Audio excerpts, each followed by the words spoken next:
واضرب لهم مثل الحياة الدنيا كماء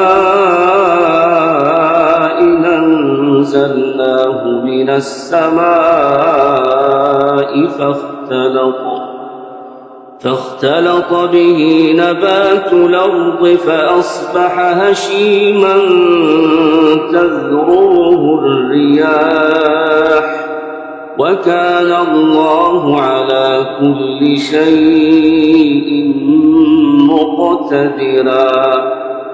المال والبنون زينة الحياة الدنيا والباقيات الصالحات خير عند ربك ثوابا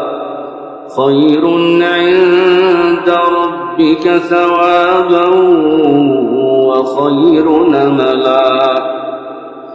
ويوم نسير الجبال وترى الأرض بارزة وحشرناهم فلم نغادر منهم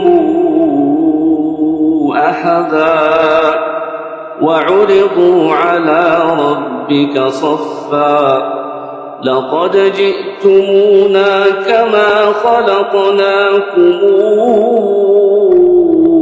أول مرة بل زعمتم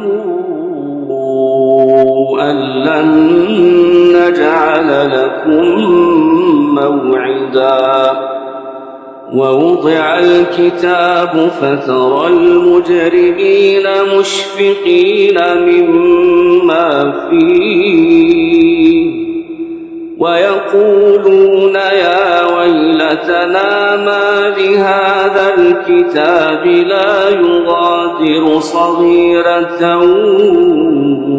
ولا كبيرة إلا أحصاها ووجدوا ما عملوا حاضرا ولا يظلم ربك أحدا.